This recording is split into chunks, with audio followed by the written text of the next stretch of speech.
Hey guys, welcome to Traditional Bow Hunting Wilderness Podcast. This is Jason Samkovic. Today we're going to talk about my field sharpening kit here that I carry. I've been carrying this now for 10 years, probably, maybe 12 years. It stays in my arrow case with me all the time.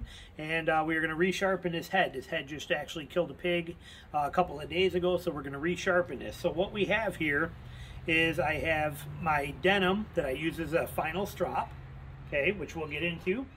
And then here is an old arm guard, which serves dual purpose because it's in my kit and I can use it as an arm guard if I need to. And I unroll this here. Just again, I left this on here because I could use it as an arm guard if I want to. So I got this elastic on here. But we also have inside of here, I don't even have to unroll it because I actually leave it rolled as a strop like this. But then I have my, so I got the leather strop, the denim strap, and I have my ceramic rod. This white ceramic rod is fine. This one is medium. The fine one is just in here as a spare. I don't ever use it, but it's just in case I were to break this one. And I have my file. I take that head, these are single bevel heads, so I work that edge. I lay that on there and I roll it till I feel it hit that spot right there. Once it hits there, I know I'm good. And then I just start filing. Now, file only works in one direction. For me to do that and then have to come back and reline up and do it again, that takes too long, so I just leave it right on there and I just work it back and forth. So I'm keeping that same angle. Now, remember, A-Boyer heads are, when they're originally sharpened, they're sharpened on a convex or on a concave. They're sharpened on a wheel. Okay, so you get that slight dish effect in there, so sometimes the middle of that blade, you're not hitting it. It's a low spot in the middle. Doesn't matter, I'm sharpening the edge perfectly, and eventually as I wear that edge and that down, it will get down to the middle. But they are concave sharpened originally, so when you sharpen them with a flat file like this, you're going to see the effect of what I'm getting here, which is you're going to have this little bit in the middle still of you know, where you haven't sharpened it. That's because it's was sharpened on a round wheel. It's the number one reason I refuse to use a round wheel sharpener. Not that they don't work, because they do get the edge that you need, but they create that little beveled, you know, where the wheel is round. When you sharpen it, it creates that little dished effect in the actual blade itself. So I don't use those, but so I just sharpen this with a file. I'm working that edge and getting that main bevel side brought back to good. Okay, there we go. I can feel a burr on this side. Yes. Yes, I got that burr over there. Okay, so now I'm going to flip it, and I'm going to do the same thing on this side. Okay, I'm going to lay that on there, find my edge at my angle right there, and I'm going to work that. And you're going to see it start to sharpen the edge. It'll sharpen the edge, and it's also hitting this upper part again. Kind of avoid, it's not down to the dish yet. As this gets used and I kill more animals with it and resharpen this more and more, then it will actually flatten itself out when it gets there. But for right now, there's no reason to chase that middle part. It's not worth it because it's not a sharpening. There's no part of that is being used anyway. So I don't care if it's got a little discoloration through the middle here. Doesn't make any difference to me. It's not a part of this that's actually being used yet. So I'm getting this set.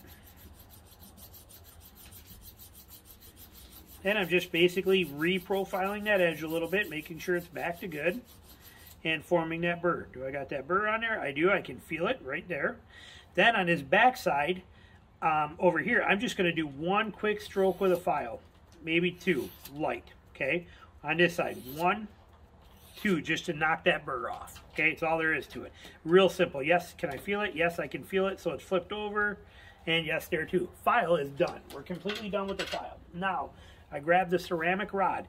You can do it the same way by leveling that out if you want and then working that same thing like this if you want to. I don't. Instead, since I already did the profiling with that file, I'm going to take it, I'm going to set it this way where I can just work it like this. Okay, and I am hitting that edge again. Now I'm going to do 10, 12, whatever it takes on this side until I feel that good on this over here. Let's see. Perfect. Going to this side. And perfect, right? Perfect, good. Now on the non-bird or on the non-beveled side, quick little stroke, very subtle, and I want to check it. Nope, it's already back over there, so I'm done. Check this one here.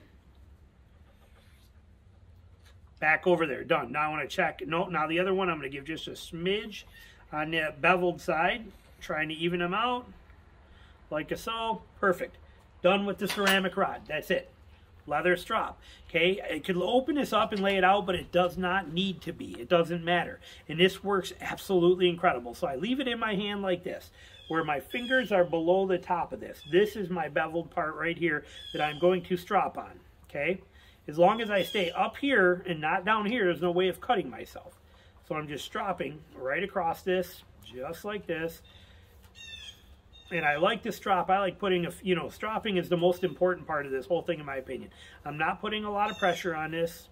I'm going to strop it 20, 25 times, whatever. We'll just kind of maybe cut this one a little short for video purposes, like that. And I'm going to strop this side. I'm doing both bevels first, is what I'm after. Stropping this. And again, I'm kind of keeping that same angle. If anything, I'm tipping it a little more edge side, okay? I'm trying to keep about the same angle, but if any, I'm going a little over, so I'm actually hitting the edge, is what I'm doing with this. And I'm using very light pressure. So light that it would be about the equivalent of doing it like this, is about what I'm doing, but it's too hard to be accurate out there. So I want to be right here, but I'm using very, very light pressure and just letting that leather just peel the burrs and the stuff that's on there off of there and really smooth out that edge is what my goal is here. The leather strop does fantastic. Cardboard works awesome too. But honestly, I have leather straps at home that I use. I got a lot of them. This one is my favorite. It's got a little give to it, a little bounce to that leather. This is, even though it's the one I use only when I'm on location like this, an arm guard like this is my absolute favorite. I told myself when the arm guard I wear all the time wears out or something and I want another one, I'm going to turn that one into one of these. But rolled leather is my favorite type of stropping. Medium here is absolutely my favorite. And like I said, it's dirt cheap. It's an you know, it's an arm guard, nothing to it expense wise. You know, 20 bucks or whatever. And I've only used this one part for years. Imagine if I were to roll this again a different way or open it up and re-roll it. I mean, this thing, like I said, you get a lot of life out of one of these. So I hit that. So I'm still working both bevel sides. Now to go to the other side, I'm now on the non-beveled side and I can feel the grit on that side that we brought over there. So we're now toning that grit out of there till we get that nice and smooth. Oh, see, I'm starting to feel it smooth out some now. So we're getting that smoother,